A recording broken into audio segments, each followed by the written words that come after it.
Morning, church. I want to jump back into Hebrews chapter 10. I say jump back into because we've been going through the book of Hebrews in our Sunday morning class. So those of you who were there, this is going to be a little bit of a recap, but maybe a little bit diving deeper into this.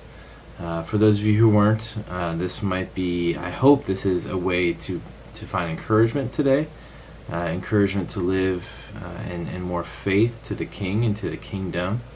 For those of you, maybe this will be a little bit of a motivation to do something more in response for the kingdom and for the community of Christ today. The passage is in Hebrews chapter 10, and I'm going to start in verse 23. Let us hold fast the confession of our hope without wavering, for he who promised is faithful. And let us consider how to stir up one another to love and good works, not neglecting to meet together as is the habit of some, but encouraging one another, and all the more as you see the day drawing near. Now it was drilled into my mind, especially this first part of verse 25, where it says, not neglecting to meet together as is the habit of some. And the reason why that was drilled into my mind so much is there was this importance of making sure that you had to be at church services every Sunday morning, every Sunday night, and every Wednesday night. Now, before I go any further, don't get me wrong, I think it's extremely important for us to get together for worship service. But I think we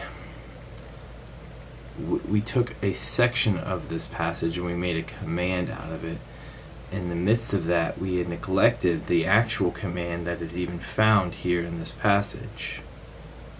You see, we would take this thought of you can't forsake the assembly and say, well, if you miss church on a Sunday morning, you're forsaking the assembly, and God wouldn't like that.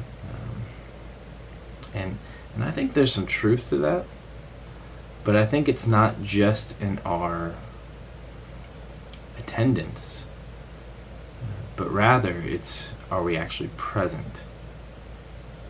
And that's where I think the point of this passage is, where the Hebrew writer is trying to get across.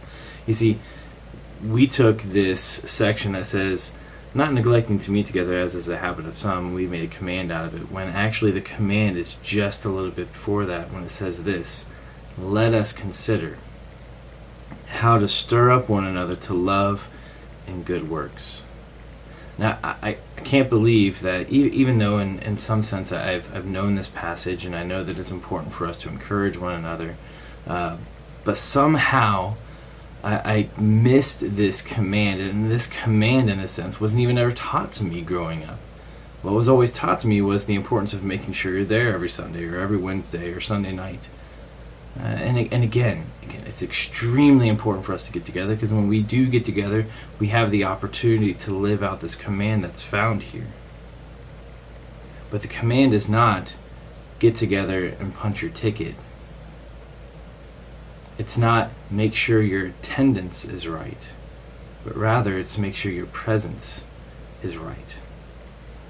And when we are present with one another, what we do is we live out this command of considering how to stir up one another to love and good works. And I think if we were to actually live out this command, we would find ourselves not wanting to neglect getting together, because we would thrive off of that. We would feed off of each other and living and encouragement toward one another to do good works and to love. And this first part here is to let us consider how to do that. And that's not just for Brian or Scott, myself, or the shepherds, not just for the deacons.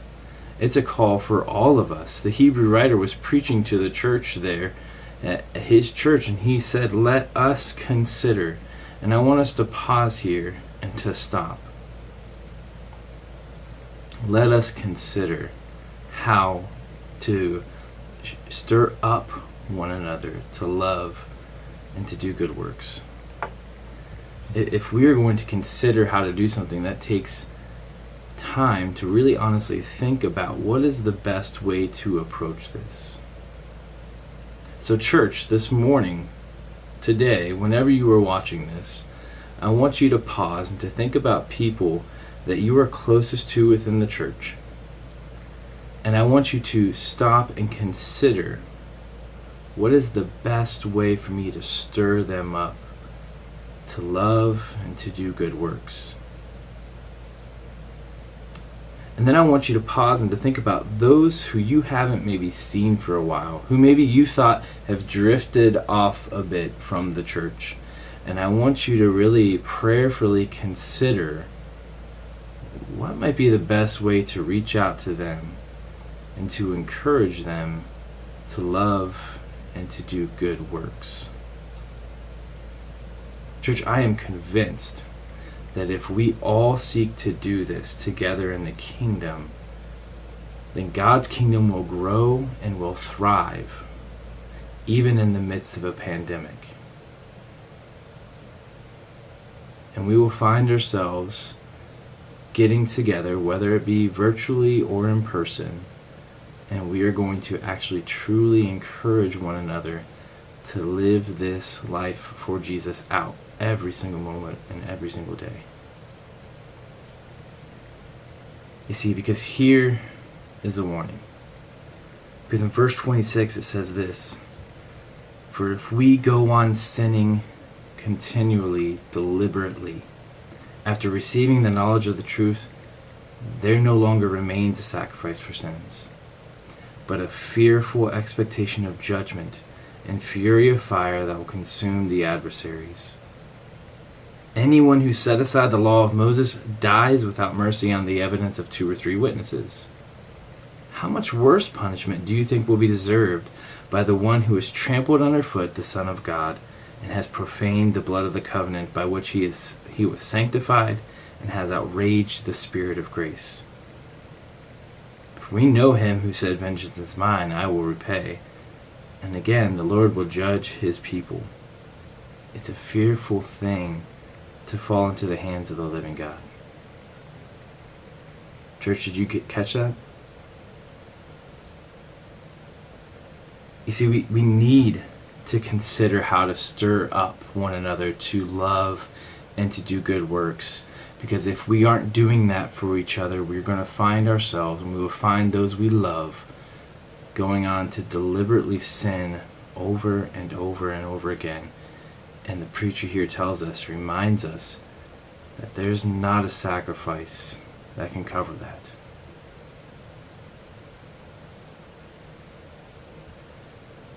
We need each other. We need each other to encourage each other to live and fight for the faith. Church, I need you. And you need me. So that way we can live for the King faithfully here till eternity. I love you, church. Hope you have a blessed day. And I pray that we all seek to live out this challenge and call in our lives together. We'll chat at you later. Bye.